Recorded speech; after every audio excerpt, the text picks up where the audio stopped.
Simply put, if Russia were faced with a large-scale attack that could defeat its conventional forces, Moscow might resort to nuclear weapons.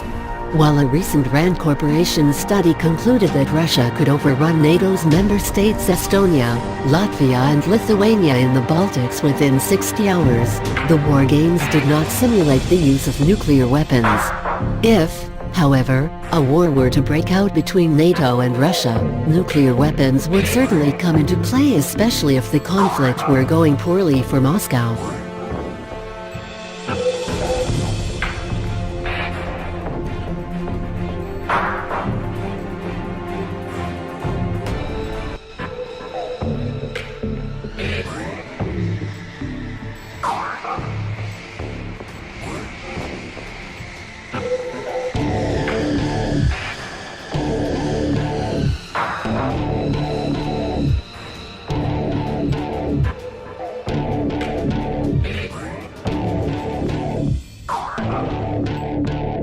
Unlike the Soviet Union, which had a stated no-first-use policy, modern Russia explicitly rejected that pledge in 1993.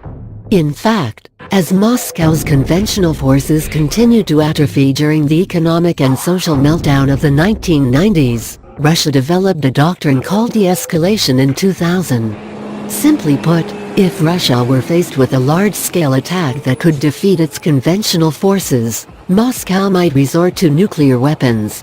In 2010, Russia revised the doctrine somewhat as its conventional forces started to recover from the aftermath of the Soviet collapse. The current version states Moscow would use nuclear weapons in situations that would put in danger the very existence of the state.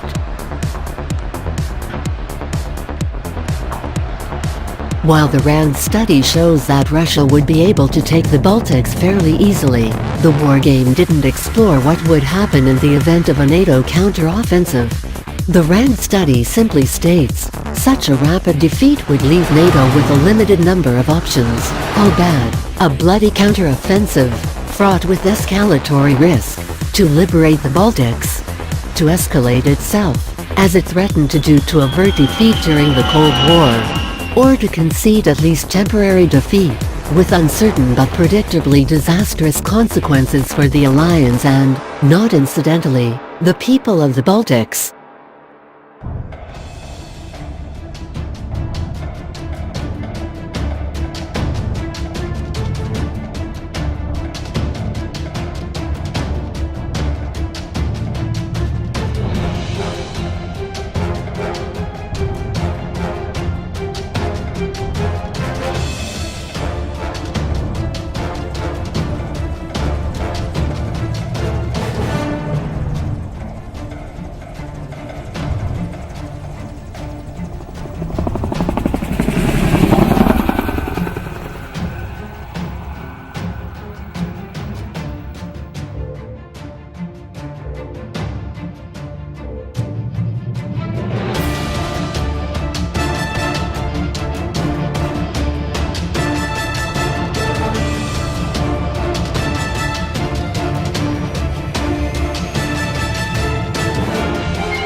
A NATO counteroffensive would be bloody and fraught with escalatory risk, but it's one of the probable outcomes of a Russian invasion.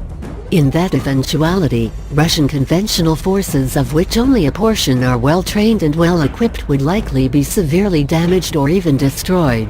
Moreover, if NATO forces hit targets inside Russia or crossed over into Russian territory, Moscow might conclude that there is a danger to the existence of the state. After all, Moscow has expressed concerns that a possible regime change by the West is an all too real danger. In that situation, Russia might counter advancing NATO forces with its arsenal of tactical nuclear weapons.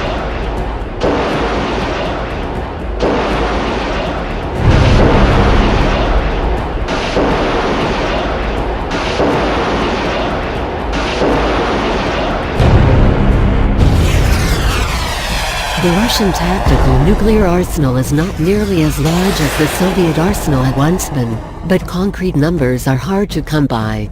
The Soviet Union was thought to have possessed between 15,000 and 25,000 tactical nuclear weapons of all types, ranging from suitcase-sized containers and nuclear mines to short-range aircraft-delivered missiles, nuclear gravity bombs and artillery shells, as well as short, medium and intermediate-range ballistic missile warheads.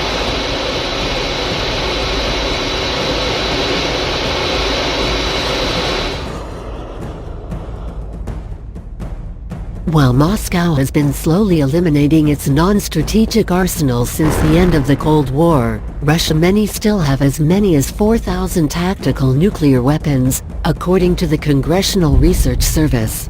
However, other analyses suggest that Russia has as few as 2,000 operational tactical nuclear weapons.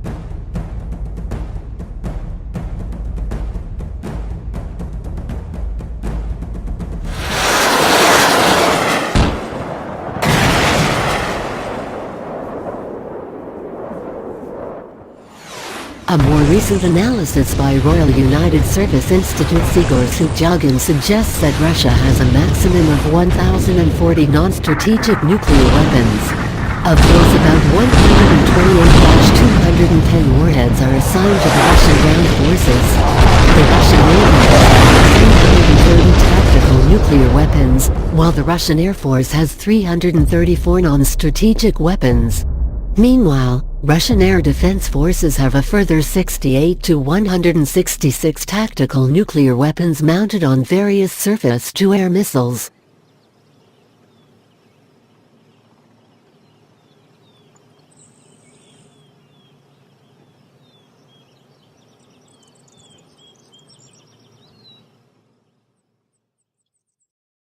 Another report, this one by the Federation of American Scientists, suggests that Russia doesn't have any deployed non-strategic nuclear weapons.